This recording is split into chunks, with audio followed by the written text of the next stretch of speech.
विघ्नेश्वराय वरदाय सुरप्रियाय लंबोदराय सकलाय जगद्विताय नागाननाय श्रुतियज्ञ विभूषिताय गौरीसूताय गणनाथ नमो नमस्ते।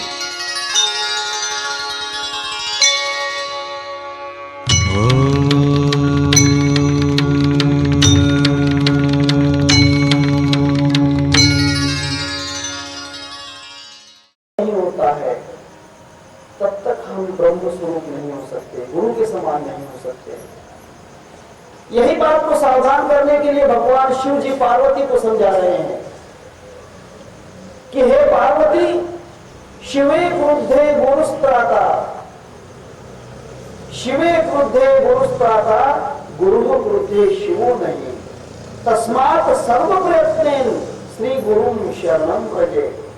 हे पार्वती, अगर एक समय शिव जी आप पर क्रोध हो जाए तो श्री गुरु आपको बचा सकते हैं, परंतु श्री गुरु अगर आप पर क्रोधित हो जाए तो फिर 33 करोड़ देवता भी बचा नहीं सकते।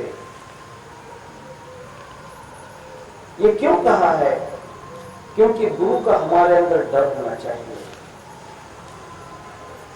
जब तक हमारे दिल में गुरु का डर नहीं है, आपकी साधना कमजोर रहेगी। आपको गुरु के शब्द का डर होना चाहिए, गुरु के वचन का डर होना चाहिए कि गुरु ने तो कहा है कि सुबह और शाम ध्यान करना है, आज ध्यान नहीं हुआ, गुरु का वचन टूट गया। डर नहीं है तुम्हारे अंदर, इसीलिए आप ध्यान नहीं करते। डर नहीं है तुम्हारे अंदर, इसीलिए आप झूठ बोलना नहीं छोड़ते। डर नहीं है तुम्हारे अंदर, इसीलिए परस्त्री गमन नहीं छोड़ते, शराब नहीं छोड़ते, मांस मछली नहीं छोड़ते, बुरे कर्म नहीं छोड़ते हो, क्योंकि गुरु का डर नहीं है।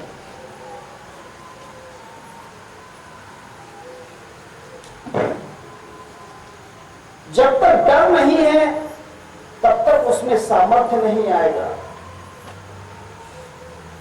सामर्थ्य नहीं। मैंने पहले कहीं पर आपको कहा है कि शरीर में 3 प्रकार की ऊर्जाएं होती हैं।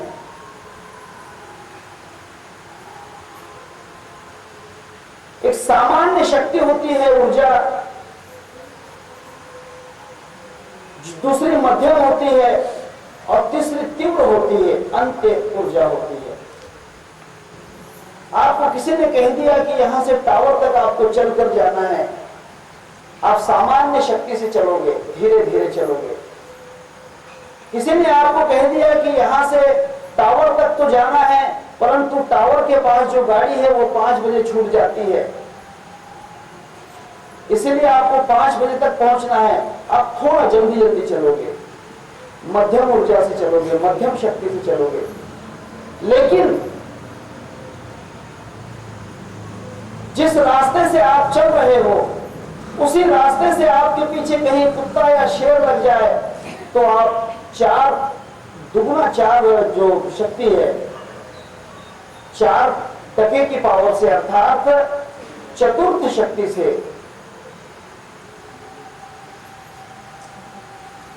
चौपट शक्ति से आप चलोगे।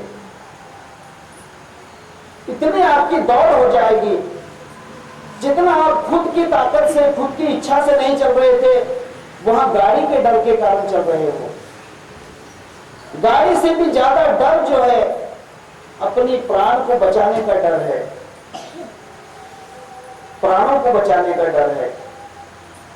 और जिसको प्राणों को, अपने जीवात्मा का, अपने मोक्ष का डर है कि मैं बंधन में तो नहीं रह जाऊंगा, अगर गुरु का वचन नहीं पालूंगा तब बंधन में तो नहीं रह जाऊंगा।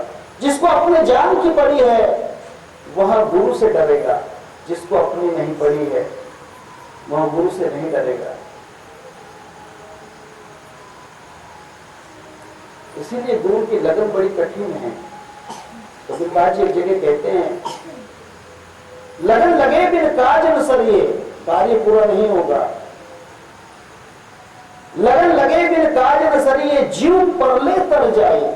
जैसे जान बचाकर भागते हैं वैसे जान बचाकर चलो।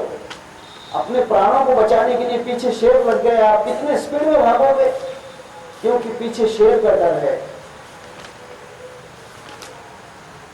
उतना ही डर परमार्थ में होना चाहिए, श्री गुरु के वचन पर होना चाहिए। लगन लगे बिन काज न सरिये, जीव परले तर जाए, गुरु से लगन कठिन मेरे भाई, बड़ा ही कठिन है। लगन होना चाहिए गुरु से, उसके शब्द पर पूरा पूरा विश्वास होना चाहिए, उसका डर होना चाहिए। और जिसमें यह डर नहीं है गुरु का, वह धोखा खा जाता है, वह धोखा खा गया। छोटा सा दृष्टांत कहता हूं, रेगिस्तान की बात है। जैसे राजस्थान वगैरह एरिया में बालू होती है, रेगिस्तान, रेत होती है, मराठी में उसको वालू कहते हैं। वहां पर एक अंधा व्यक्ति था, अंधा व्यक्ति रात की ठंड का समय वहीं पर एक जगह सो गया। बड़ी जोर की ठंड थी, ठंड के कारण बेचारा अपने आप को सो गया। उस अंधे के पास एक लाठी थी चलने के लिए। रात में रेगिस्तान में हवा चली, हवा चलने के कारण बात यह हुई कि अंधे की जो लाठी थी उसके ऊपर रेत आ गई, वो लाठी मिट्टी में दब गई। और उसके पहले रात में एक सांप था, बड़ा ही जहरीला सांप। वह सांप दबा हुआ था, हवा के कारण उसकी रेत उड़ गई। ठंड का मौसम था, ठंड के कारण वह सांप जो था ठिठुर गया, सिकुड़ गया। उसका जो चलन वलन था वहां बंद हो गया, वहां एकदम लकड़ी के जैसा स्टिफ अर्थात सीधा हो गया। सुबह सुबह अंधे को कहीं जाना था भिक्षा मांगने के लिए, भिक्षा मांगने के लिए जाना था। उसने सोचा कि लाठी कहाँ है, लाठी तो मिट्टी के नीचे दब गई थी, उसकी जो लकड़ी थी। अब सांप जो था वो लाठी जैसा ही था, उसने उसको उठा लिया।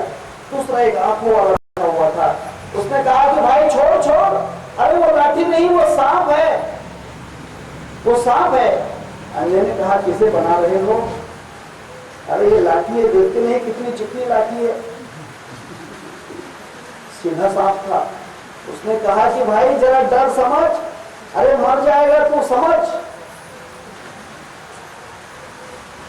विचार कर, ये सांप है तुझे काट लेगा। उसने कहा कि मैं नहीं डरता सांप को आपसे, ये सब झूठी बातें हैं, मैं नहीं डरता नहीं गुरुवीर से, वो तो कंजर मामले में रहता है, मैं क्यों डरूंगा उस गुरु से? हा? मैं क्यों डरूंगा, मैं सांप आपसे नहीं डरता। उसने कहा कि भाई तेरी बात ठीक है, अगर तुझे जैसा लगता है तू नहीं डरता तो मत डर। जैसे ही आगे गया, थोड़ी सी धूप निकली, धूप निकलने से उसकी उष्णता से जो सांप था, अकड़ा हुआ सांप था सीधा, उसकी थोड़ी सी बदन की जो हड्डियां थी वो ढीली हुई ठंड दूर होने के कारण, और वहां अपनी हलचल बताने लग गया। उसने अपनी हलचल के कारण उसके हाथ को पकड़ लिया। अंधे ने सोचा कि मैं तो इसे लाठी समझ रहा था, अरे यह तो सांप ही निकला। वहां उसे दूर फेंकने चाहा और वहीं उस सांप ने उसको दंश कर दिया और वहां मर गया। आंखों वाला कह रहा था कि डर, ये सांप है, ये काट लेगा, तो तेरा विनाश हो जाएगा। उसने कहा कि मैं नहीं डरता। अरे गुरु से डर, गुरु से डरना चाहिए। सपने में भी गुरु से डरना चाहिए, सपने में भी। अगर सपने में नहीं डरते तो जागृति में क्या डरोगे? गुरु का डर होना चाहिए। इसीलिए भगवान शिव जी कहते हैं कि अगर शिव जी अगर क्रोधित होते हैं तो गुरु बचा लेंगे, लेकिन गुरु अगर क्रोधित होते हैं तो फिर शिव भी नहीं बचा सकता। अर्थात क्रोध बड़ा ही खतरनाक है, गुरु का डर खतरनाक है, गुरु से डरना चाहिए। चतुश्लोकी नाम का भागवत है जो ब्रह्मा जी को उपदेश किया भगवान महाविष्णु नारायण ने, उसका मराठी भाष्य एकनाथ महाराज ने किया चतुश्लोकी भागवत का। उसमें एक श्लोक है, सद्गुरु द्रोह जया घड़े तो यावत चंद्र नरकी पड़े, तयासी दूजा उपाय न घड़े सद्गुरु तुष्टया गए। गुरु का द्रोह जिसमें हो जाता है वहां चंद्र सूर्य है तब तक नर्क का वासी होता है, उसे कोई दूसरा उपाय नहीं है गुरु का संतोष प्राप्त के बिना, गुरु को राजी रखे बिना। भगवान शिव जी कहते हैं कि हे पार्वती, गुरु के क्रोध से डरना चाहिए, क्योंकि गुरु के क्रोध से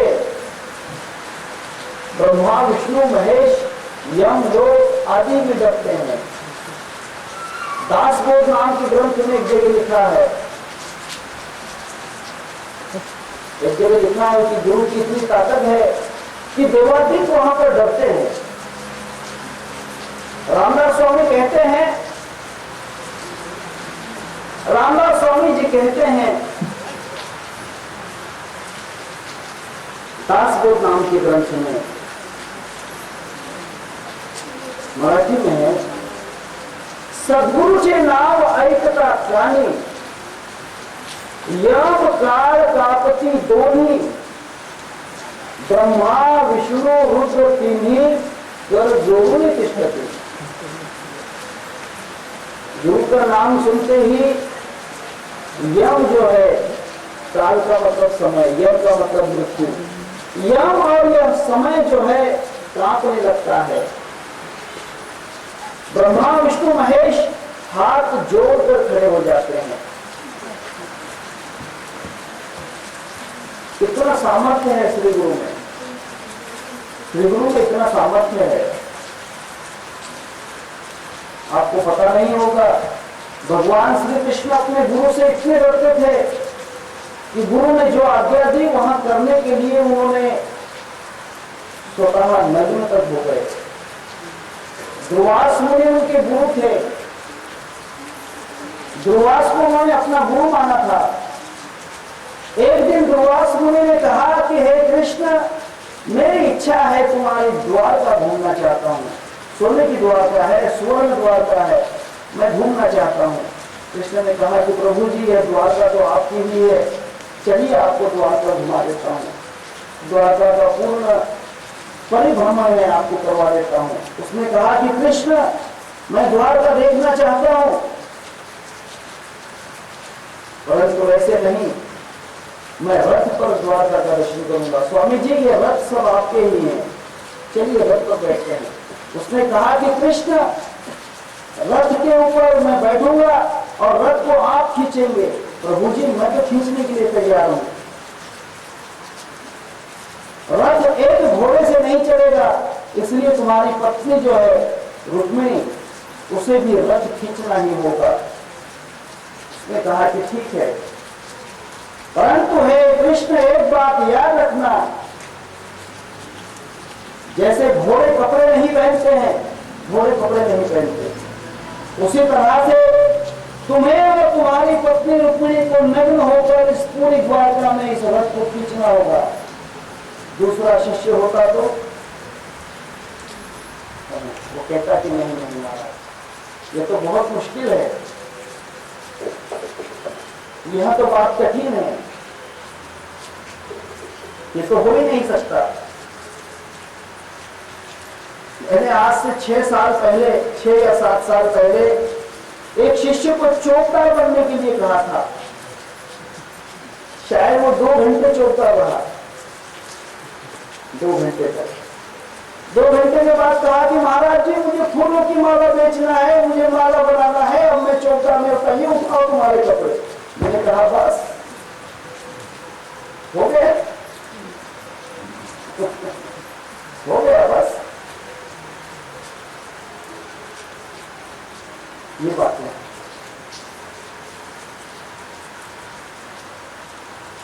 भगवान कृष्ण नग्न हो गए,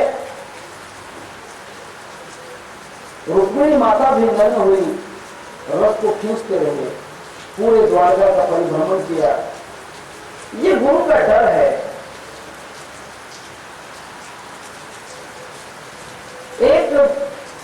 एक कर्म भी गुरु के आज्ञा के बगैर नहीं होना चाहिए, तब गुरु की मर्यादा है। अब भगवान की मर्यादा तोड़ दोगे कुछ नहीं होगा, शिव क्रुद्ध हो जाए कुछ नहीं होगा, गुरु बचा लेंगे। लेकिन गुरु अगर क्रोधित हो जाए तो फिर कोई नहीं बचा सकता। इसीलिए भगवान शिव जी कहते हैं कि हे पार्वती याद रख, शिवे क्रुद्धे गुरु स्त्राता, शिव क्रुद्ध हुआ तो गुरु बचा लेगा। गुरु क्रोधे शिव नहीं, गुरु के क्रोध से शिव नहीं बचा सकता। तस्मात् सर्व प्रयत्न श्री गुरु शरणम व्रजे, इसीलिए हर प्रयत्न से गुरु को ही राजी रख। नौकरी शरीयत से करना, नौकरी शरीयत से करना, हुकुम के मुर्शद का रखना, नौकरी शरीयत से करना। मन घोड़े को मार चाबुका विवेक लगाम देना, मन घोड़े को मार चाबुका विवेक लगाम देना। क्षेम प्रेम से रहना भाई, क्षेम प्रेम से रहना भाई, सोहम गढ़ लेना, नौकरी शरीयत से करना, हुकुम पीर मुर्शद का रखना। शरीयत से, शरीयत में हम कभी पीछे नहीं रहना चाहते, शरीयत में पीछे नहीं रहते हैं। शरीयत वाले मरते दम तक जीतने की कोशिश करते हैं। उसी तरह से गुरु भक्ति के अंदर विजय प्राप्त करो। गुरु भक्ति में विजेता होना चाहिए। भगवान शिव जी कहते हैं कि हे पार्वती, जो गुरु से डर गया, गुरु के शब्द का, जिसने वचन का पालन अगर कर लिया, समझ लेना कि वहां पूर्ण स्वरूप को प्राप्त हो जाता है। क्यों? वंदे गुरु पद द्वंद्वम वांग मनश्चित्त गोचरम श्वेत रक्त प्रभा भिन्नम शिव शक्त्यात्मकम परम। बड़ा ही आध्यात्मिक विषय है। भगवान शिव जी पार्वती जी को कहते हैं कि हे पार्वती, मन वाचा चित्त और इंद्रियों के द्वारा जो आकलन होता है, जो समझ आता है, वह शिव तत्व है।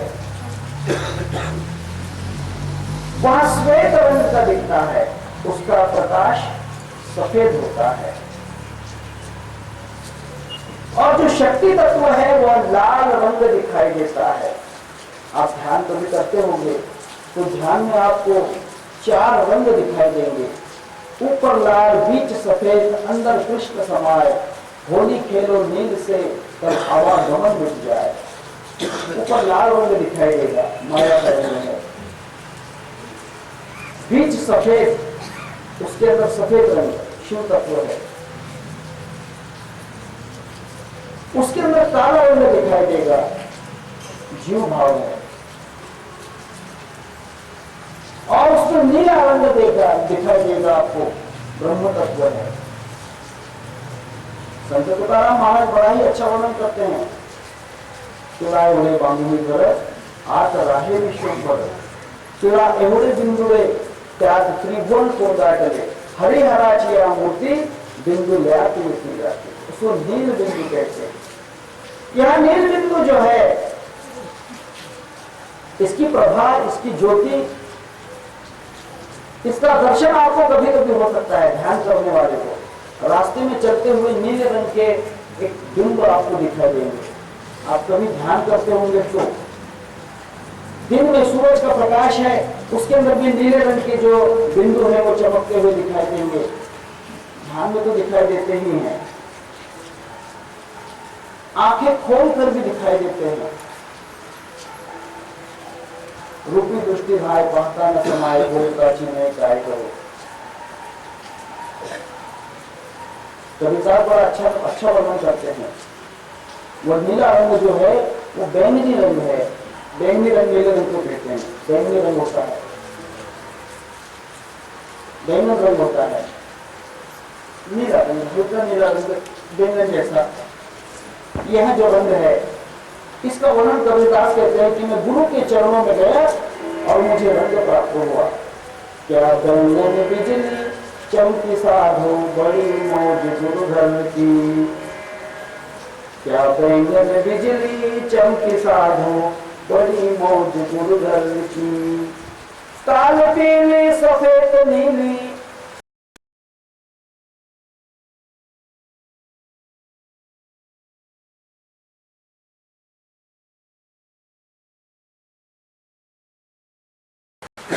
काली पीली सफेद नीली, एक जोत वहां पर जगती।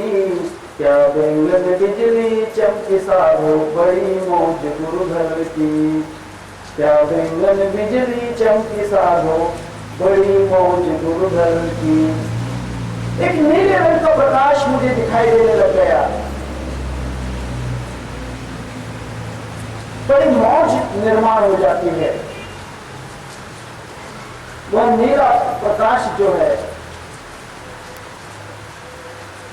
जब जागृत हो जाता है, समझ लेना कि आपका चित्त शुद्ध हो गया। चित्त शुद्ध होने के बाद ही दिखाई देता है।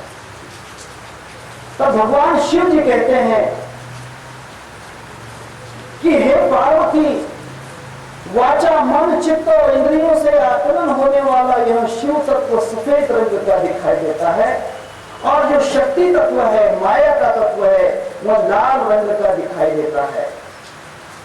वह लाल दिखाई देता है। और इन दोनों वर्णों से परे, लाल और सफेद के आगे जो अलग एक रंग दिखाई देता है, लाल के और सफेद के परे जो वर्ण के आगे, रंग के आगे है, जिसमें शिव और शक्ति का निवास है, जिसमें शिव और शक्ति रहते हैं, वह परब्रह्म स्वरूप श्री गुरु के चरण है।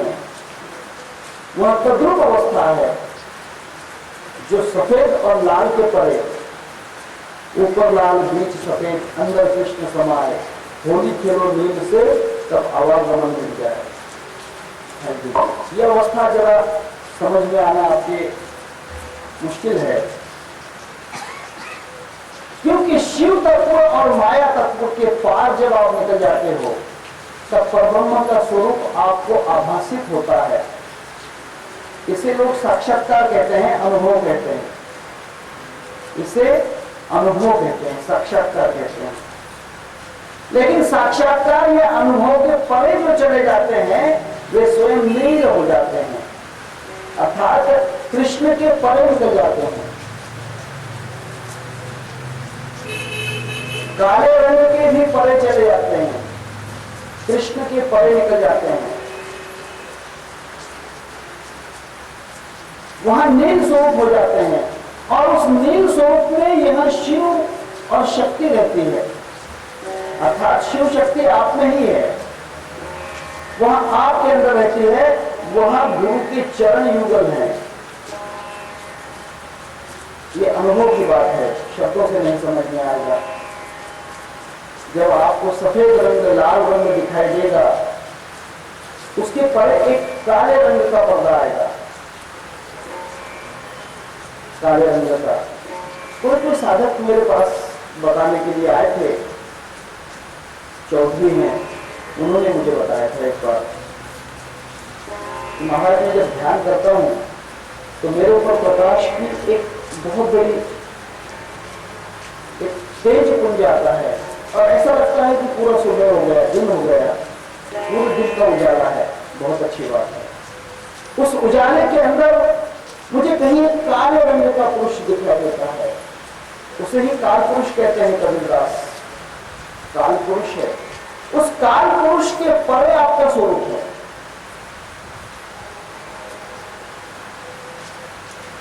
काल पुरुष जो है, उस काल पुरुष के परे आपका स्वरूप है।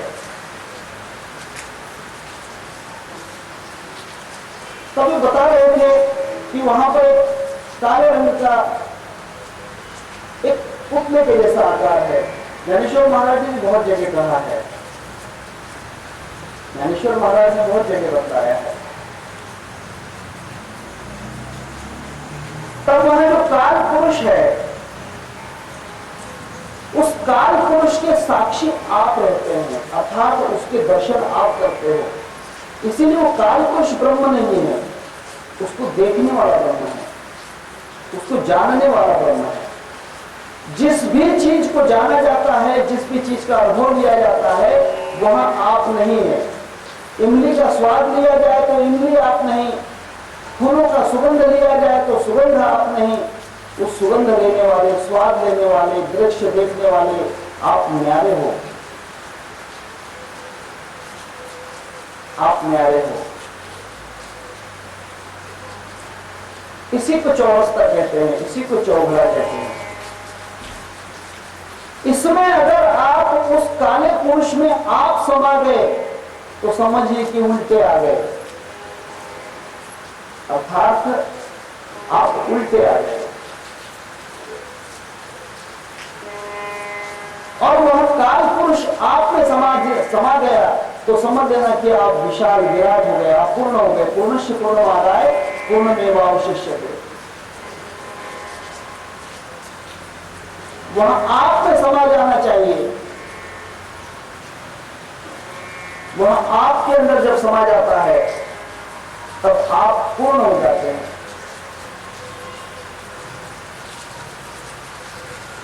तब आप पूरे हो गए, मजबूत हो गए। और यही अवस्था भगवान शिव जी पार्वती जी को बता रहे हैं कि हे पार्वती, वंदे गुरु पद द्वंद्वम वाग मन चित्त गोचरम श्वेत रक्त प्रभा भिन्नम शिव शक्त्यात्मकम परम।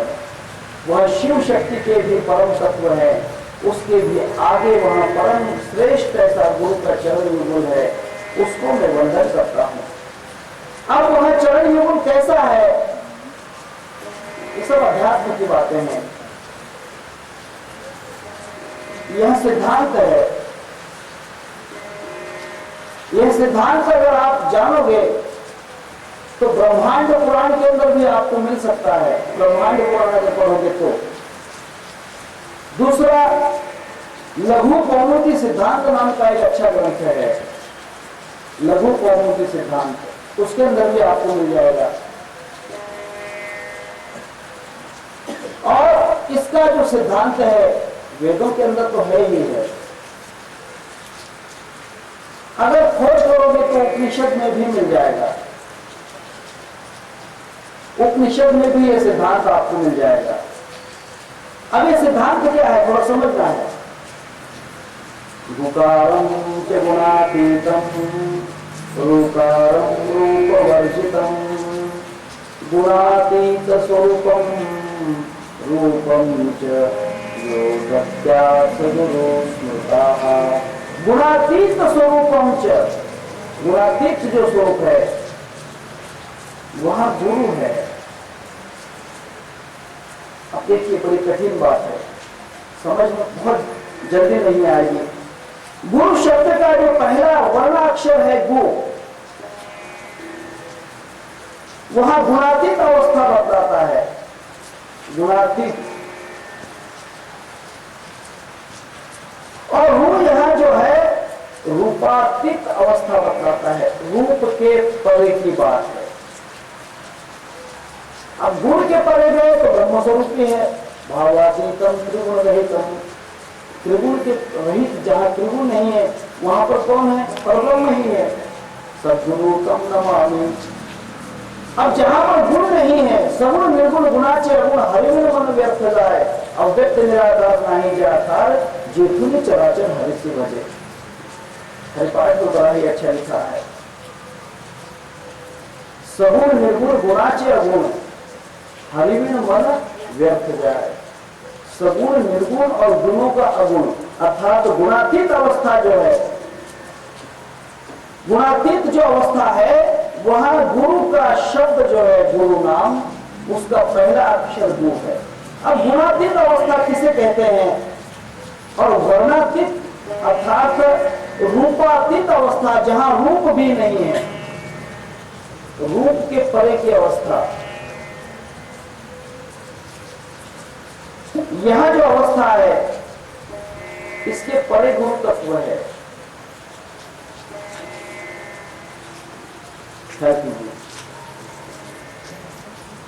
अब रूप तो बहुत प्रकार के होते हैं, रूप तो बहुत प्रकार के हैं, स्वरूप ही तो रूप ही है। ब्रह्मानंद स्वरूप हमारा, अज्ञेय स्वरूप हमारा, निज स्वरूप हमारा, परमानंद स्वरूप हमारा, है ना, अनघड़ स्वरूप हमारा, ये ऐसे बहुत से स्वरूप का वर्णन किया है। अब स्वरूप जो है, इसके परे जो है, वहां गुरु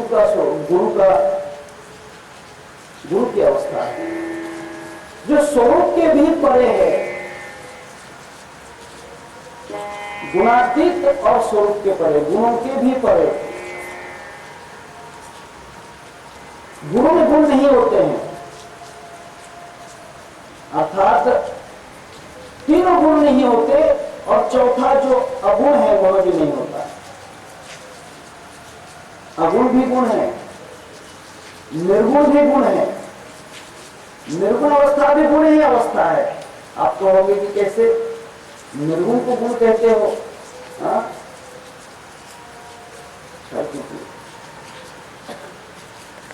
एक गिलास में पानी भरा हुआ है या दूध भरा हुआ है, भरना ही एक अवस्था है, और तो फिर खाली होना क्या अवस्था है?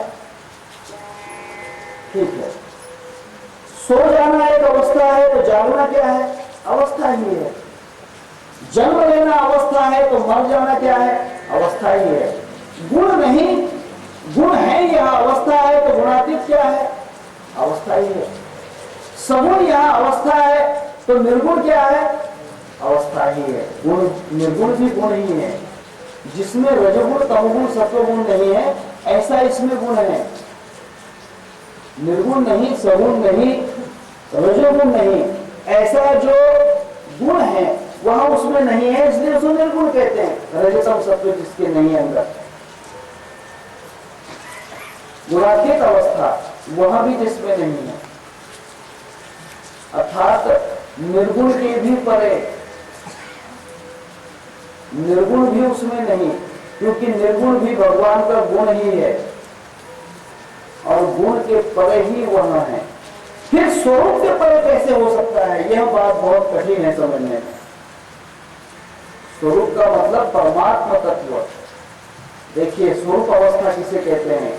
जब तक मैं हूं इसकी पहचान है, उसको स्वरूप कहते हैं। जहां पर मैं खो गया उसे स्वरूप नहीं कहते हैं। मैं खो गया, तुर्या साधन ब्रह्म को अहम ब्रह्मास्मि होए, तुर्यातीत अनुभव हो, तो मैं तू रहा ना कोई, ये मेरा स्वरूप है। स्व का मतलब मैं, और रूप का मतलब मेरी अवस्था। ये मेरी अवस्था है। मेरी अवस्था कह दिया कि मैं हो गया, कोई तो भी हो गया, जहां कोई भी नहीं।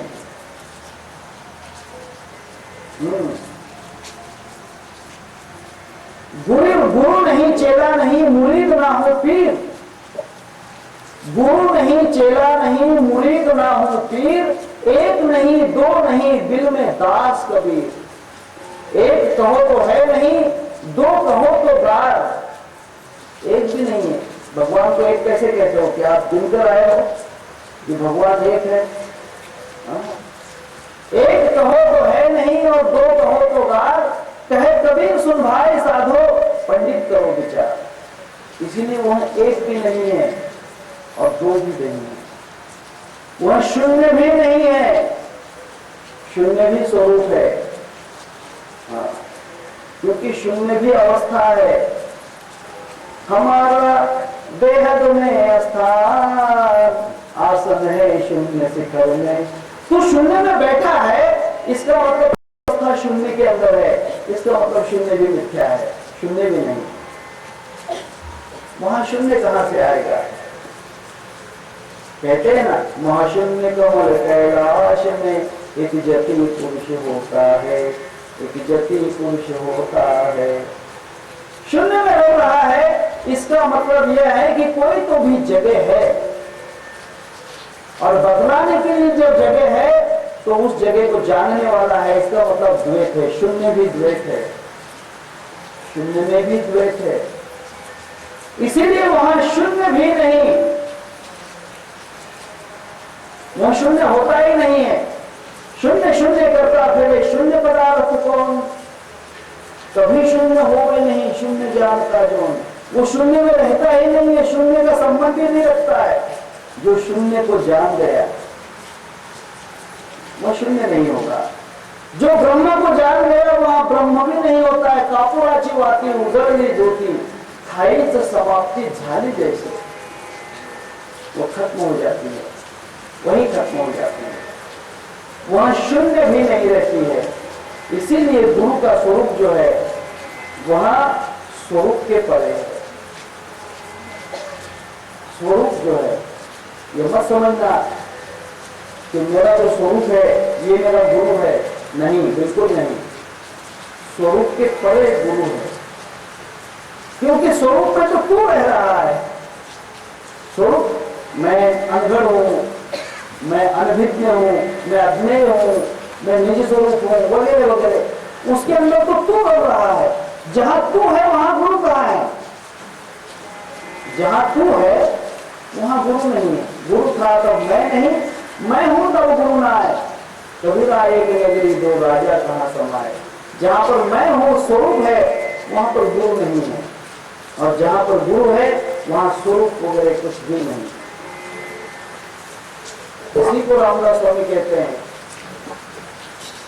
आहे त्याची नाही झाले, नाही त्याची नाही पणे निमाले, आहे नाही जाऊनी राहिले नसोनी काही। मतलब शून्य भी नहीं रहा,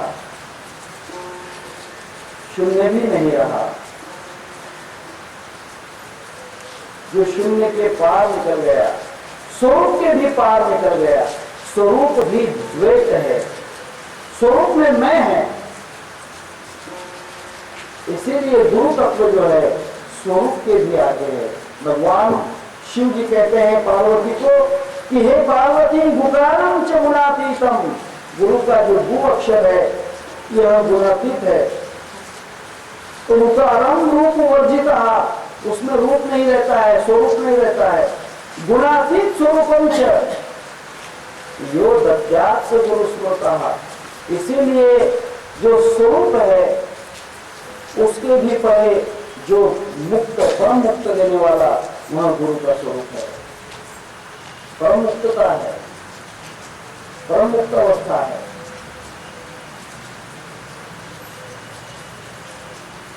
क्यों? आप कहोगे मुक्ति भी बंधन है, अगर आपके समझ में आ जाए तो, नहीं तो बात रहेगी। मुक्ति भी बंधन है। तो ये महाराज इसके लिए तो दुनिया में रही है, भाई मेरे मुक्ति भी बंधन है। मुक्ति बंधन कैसे है? क्योंकि वहां मुक्तता का विचार आ गया, और विचार बंधन है। जहां तक विचार है वहां तक बंधन है। मैं मुक्त हो गया, वहां बंधन है। मुक्त बनेची झालाशय बंधन। मैं मुक्त हो गया ऐसा कहते से ही वो बंध हो गया। मुक्त बनेची झालाशय बंधन।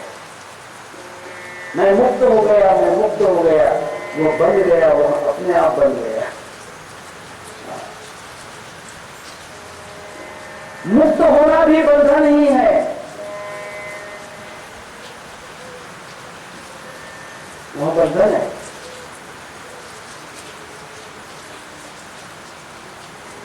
क्यों? मुक्त अवस्था बंधन कैसे है? क्योंकि मुक्ति यह एक अवस्था है, और जितनी भी अवस्था है यह बंधन है। अवस्था बंधन है, जागृति बंधन है, सुषुप्ति बंधन है, स्वप्न बंधन है, समाधि बंधन है, तुरीय और उन्मुनि भी बंधन ही है, समाधि भी बंधन है। समाधि मोक्ष नहीं है, समाधि मोक्ष नहीं, समाधि के परे जो अवस्था है, हाँ, तुरिया करता फिर जागृति की नहीं शुद्ध, स्वप्न सुषुप्ति समाधि में तो बस रहे बुद्ध, समाधि के अंदर बुद्ध रहते हैं, समाधि मोक्ष नहीं है। बड़ा ही सुंदर वर्णन है एकनाथी भागवत में, समाधि का भी खंडन किया है, समाधि नहीं चाहिए। अमृतानुभव पढ़िए, वो कहता है कि समाधि नहीं है, समाधि बंधन है, मोक्ष भी बंधन है।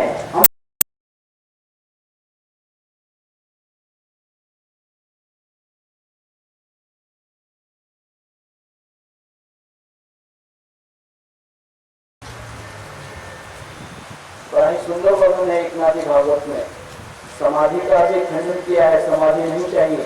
अमृतानुभव पढ़िए, वो कहता है कि समाधि नहीं है, समाधि बंधन है, मोक्ष भी बंधन है। अमृतानुभव जरूर पढ़ना, मुक्ति को बंधन बतलाया है अमृतानुभव में। अगर समझ में आ जाए तो काली कमली वाले का अनुभव प्रकाश कर लेगा, काली कमली वाले उनका अनुभव प्रकाश करना, मोक्ष भी बंधन है। और जब तक आपके मन में है कि मैं मुक्त हो गया, मैं मुक्त हो गया, वहां बंधा हुआ ही है। मुक्तपणेची झालाशय बद्ध, मुक्तपना जो है यह बद्धता का कारण है। इसीलिए भगवान शिव जी कहते हैं कि हे पार्वती, गुणातीत स्वरूपम चयो दद्यात् गुरु स्मृतः। और जो स्वरूप के परे, स्वरूप के आगे की हमें बात देता है, वही सच्चा मोक्ष है, वही सच्ची गुरु की अवस्था है। ऐसे गुरु कैसे हो सकते हैं? ये गुरु की कोई अवस्था अलग हो सकती है क्या? कोई सोचेगा कि नहीं, वो गुरु तो अलग ही होना चाहिए, वो गुरु तो आसमान में होना चाहिए, वो गुरु तो ऐसा होना चाहिए, वहां गुरु तो वैसा होना चाहिए। ये भ्रम निरसन करने के लिए भगवान शिव जी पार्वती जी को बतलाते हैं, अतिरेक्तः सर्वसाक्षी अचतुर्बाहुच्युतः अचतुर्वदनो ब्रह्मा गुरु प्रतिपादे। हे पार्वती, जिसके 3 नेत्र नहीं है फिर भी वह शिव है, जिसके 4 बाहु नहीं है फिर भी वह विष्णु ही है, जिसके 4 मुख नहीं है फिर भी वह ब्रह्मा ही है। सोचिए, भगवान शिव जी के 3 नेत्र होते हैं, गुरु के 3 नेत्र नहीं होते, फिर कितने नेत्र होना चाहिए गुरु के?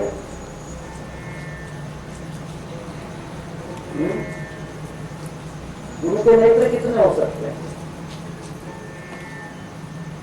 सोचिए,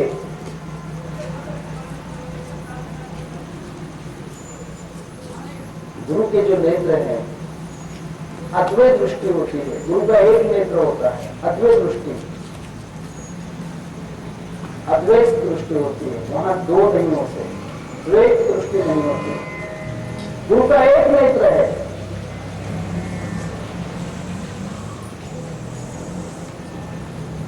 एक ही दृष्टि से वहां देखता है, 2 नहीं दिखाई देते हैं, 2 है ही नहीं उसके लिए। गुरु का एक नेत्र है।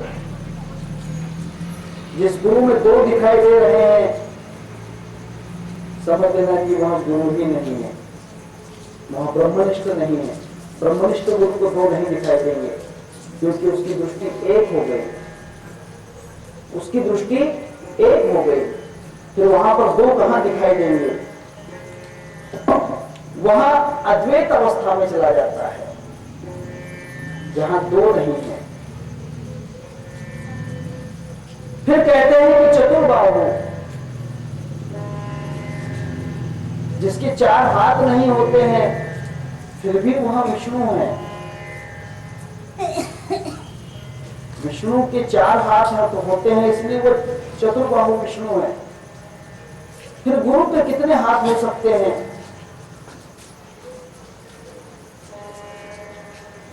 गुरु का एक ही हाथ है, गुरु का एक ही हाथ है, क्योंकि गुरु न्यारे न्यारे कर्म नहीं करते हैं। एक गाव आम्ही विठोबाचे नाम, आणिकाचे काम नोहे आता, ये बात है।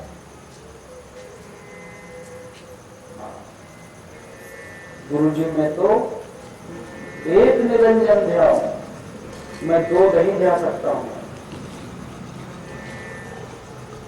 अधर गजानन सन्मुख ठारे,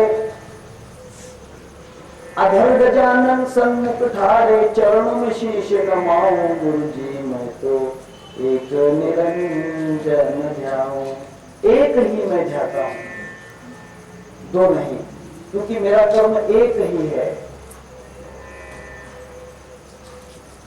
मैं 2 कर्म नहीं करता हूं, इसलिए मेरे एक ही हाथ है। 2 हाथों से 2 कर्म हो जाएंगे, क्योंकि संसार को त्याग दिया है। संसार नाम की चीज है ही नहीं, तो 2 हाथ क्यों रहेंगे? गुरु का एक ही हाथ है, उसके 4 हाथ नहीं है, फिर भी वहां विष्णु है। अब 4 मुख नहीं है, गुरु के 4 मुख नहीं है, फिर भी वह ब्रह्मा है। गुरु के 4 मुख नहीं है, गुरु एक मुखी होते हैं। एक मुखी सदा सुखी, एक निरंजन, 2 में सुखी, 3 में खटपट और 4 में दुखी। एक निरंजन होता है, एक मुख जिसका है वह निरंजन है, उसी को आलक निरंजन कहते हैं। क्योंकि गुरु एक मुखी है, नाथ एक मुखी है। नाथ दूसरों को नहीं भजता, नाथ दूसरों को भज ही नहीं सकता है, उसका एक ही मुख होता है। वह 2 नहीं देखता, उसे 2 की पूजा नहीं आती। अलग निरंजन, गुरु जी मैं तो एक निरंजन ध्याऊं, क्योंकि निरंजन एक ही है। एक निरंजन, 2 में सुखी, 3 में खटपट और 4 में दुखी। गुरु का एक ही मुख है। ये बात आपकी समझ में नहीं आएगी, बहुत कठिन है। गुरु एक मुखी होते हैं, एक मुख अवस्था गुरु की होती है। और एक मुख अवस्था का मतलब क्या है? एक मुख अवस्था का मतलब क्या है, यह भी समझना जरूरी है। एक ही हाथ का मतलब क्या है, यह भी समझना चाहिए। एक ही दृष्टि का मतलब क्या है, दृष्टि में भेद नहीं है, एक ही दृष्टि है। जो गुरु होते हैं वे सब कर्मों को सर्व नमस्कारम के ईश्वरम प्रति गच्छति। अगर आप नमाज भी पढ़ते हो तो उसी भगवान को भज रहे हो, वो मुसलमान का विरोध नहीं करेगा। अगर आप बुद्धम शरणम गच्छामि करते हो बौद्ध बन के, तो वहां भेद नहीं करेगा कि ये तो बुद्ध है, उसको पता है कि भगवान एक ही है, इसीलिए बुद्ध को भी भजता है तो उसी को भज रहा है। अरिहंतारम नमो अरिहंतारम नमो सिद्धारम, अगर वह भी करता है तो उसे पता है कि वहां उसी को भज रहा है। अल्लाह अकबर करता है तो वहां उसी को भज रहा है। राम कृष्ण हरि भी कर रहा है तो उसी को भज रहा है। इसका मतलब उसकी दृष्टि एक है। विष्णुमय जग वैष्णवाचा धर्म, भेदाभेद भ्रम अमंगल, भेदाभेद नहीं होते हैं। अरे तुम तो ये संप्रदाय के हो, तुम तो वो अखाड़े के हो, तुम्हारा गुरु तो ऐसा है, हमारा गुरु तो ऊंचा है, तुम्हारा तो ये झूठा है, हमारा तो वो सच्चा है। गुरुमुखी नहीं है, गुरु नेत्र नहीं खुला, गुरु नेत्र नहीं खुला, एक दृष्टि नहीं हुई। गुरु की दृष्टि ज्ञानमय होती है, ज्ञान एक ही है। अग्नि में दृष्टि होती है गुरु की। सद्गुरु चरण प्रतापे पुण्य पापे जलाली, क्योंकि अग्नि में दृष्टि है। क्यों जली? त्रिभुवन समतीर्थे ज्ञान गंगा निराली। उस ज्ञान दृष्टि में अग्नि रूपी जो दृष्टि है उसमें ज्ञान की गंगा है, क्योंकि गुरु का ज्ञान सब बातों को जला कर रख देता है। एक अग्नि है, अग्नि के अंदर नीम की लकड़ी है, चंदन की लकड़ी है, आम की है, बबूल की है, पीपल की है और अलग अलग प्रकार की लकड़ियां हैं। जब वहां पर अग्नि प्रकट हो जाती है तो ना नीम नीम रहती है, ना चंदन चंदन रहता है, ना बबूल बबूल रहती है, सब एक हो जाती है। उसे ज्ञान दृष्टि कहते हैं। गुरु की दृष्टि एक होती है। जब एक दृष्टि हो जाती है तो वहां पर कौन अलग और कौन मिला हुआ है? नहीं भेला नहीं न्यारा, न मिला हुआ है न अलग है, न तेरा है न मेरा है, सब एक एक एक ही है। एक दृष्टि, एक लक्ष्य, एक कर्म, एक कर्म है। कोई हवाई जहाज से आ रहा है मुंबई, कोई रेल से आ रहा है, कोई मोटर कार से आ रहा है, कोई मोटरसाइकिल से आ रहा है, तो कोई पैदल आ रहा है, कोई पानी के जहाज बोट से आ रहा है, स्टीमर से।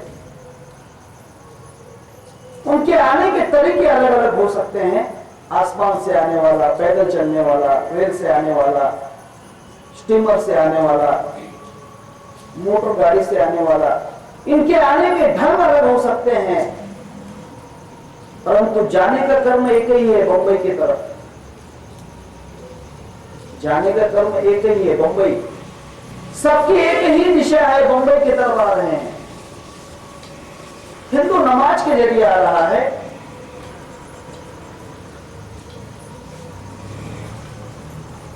मुसलमान नमाज की तरफ, उसका रास्ता अलग है। वो आसमान से छलांग लगा रहा है, आसमान में खुदा है, उस रास्ते से आ रहा है। हिंदू पत्थरों को पूछकर, उसका रास्ता थोड़ा सा अलग है, वो पैदल चल रहा है। कोई कौन से रास्ते से आ रहे हैं, कोई कौन से रास्ते से आ रहे हैं, परंतु सबका जो कर्म है एक ही है, उस परम तत्व को प्राप्त करना। इसीलिए कर्म एक ही है, एक ही हाथ है गुरु का। जो गुरु समझ लेता है कि हर कर्म, कोई कर्मों में फर्क नहीं है, कोई कर्मों में फर्क नहीं है,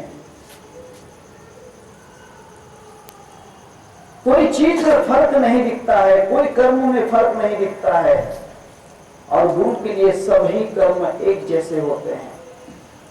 रामकृष्ण परमहंस ने 12 वर्ष तक मस्जिद में नमाज पढ़ी, आपको पता होगा।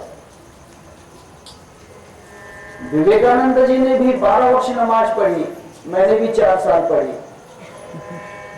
मेरे साथ में चौधरी थे। मैं झूठ नहीं कहूंगा, मैं चर्च में भी गया, बौद्ध के स्तूप में भी गया, सिख के गुरुद्वारे में भी गया। ये नहीं समझना कि मैं सब जगह नहीं गया हूं। विवेकानंद जी भगवान की खोज में मस्जिदों में नमाज पढ़ते थे,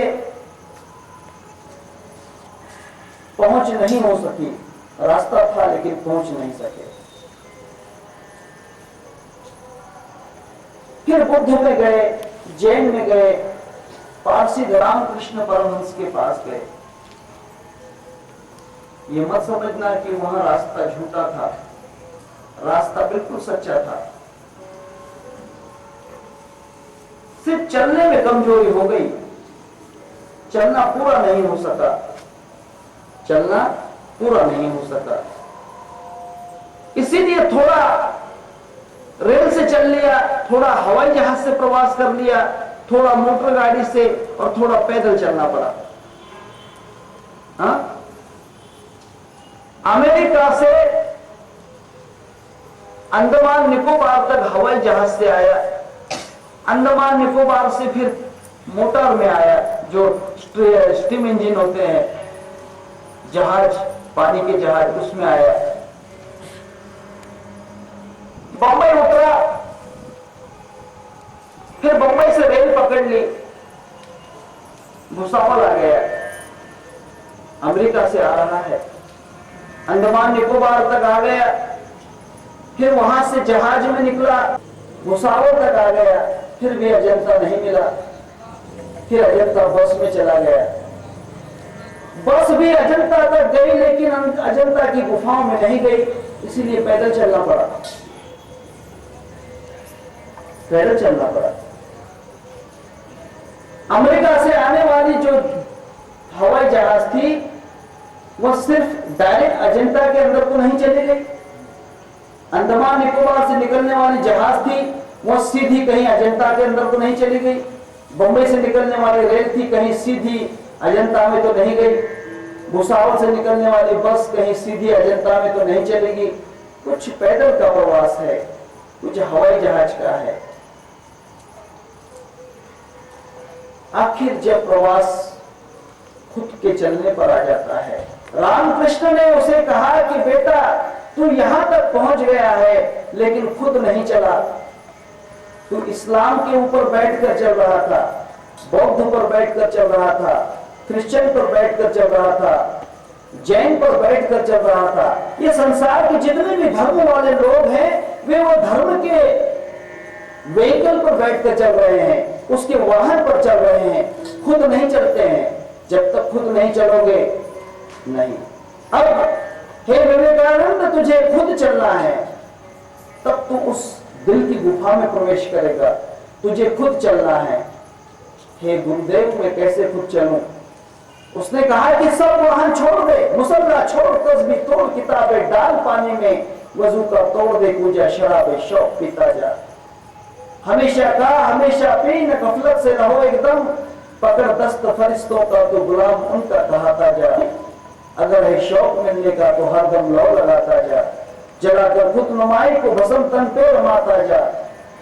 पकड़ कर इश्क की झाड़ू, सफा कर हिज्र है दिल को, दूरी की धूल को लेकर मुसल्ले को उड़ाता जा।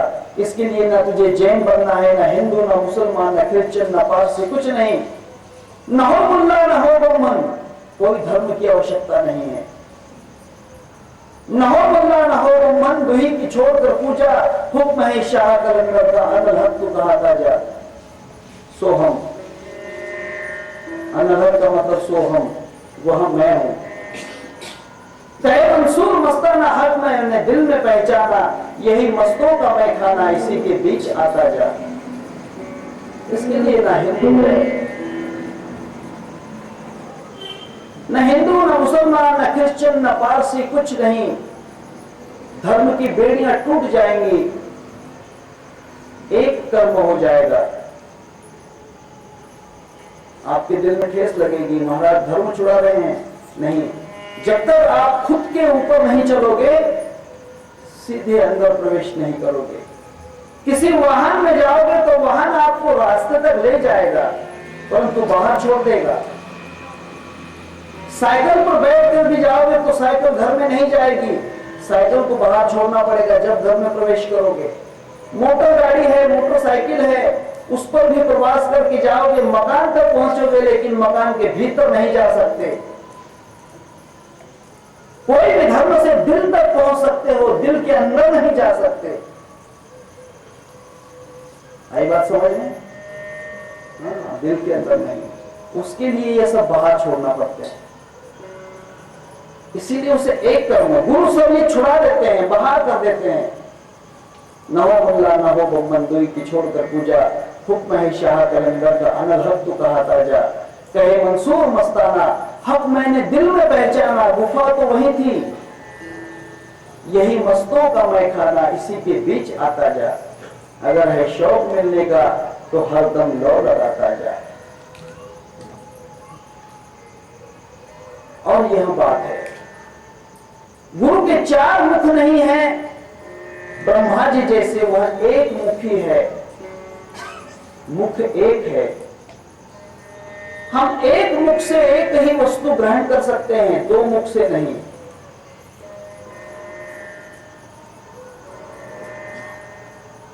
माया मुख, ब्रह्म मुख, जीव मुख और गुरु मुख। गुरु अपना भी मुख छोड़ देता है, मैं गुरु हूं, यहां भी गुरु। जो गुरु कहे कि मैं गुरु हूं, वह गुरु नहीं है, अभी उस पद पे नहीं पहुंचा। जो गुरु कहता है कि मैं गुरु हूं, वह गुरु नहीं हुआ, अभी तो वह चेला ही है। क्योंकि गुरु कहना ही नहीं है। डूबे सो बोले नहीं, बोले सो अनजान, गहरी सागर प्रेम नदियां कोई डूबे संत सुजान। मैं गुरु हूं ये कहने की बात ही नहीं।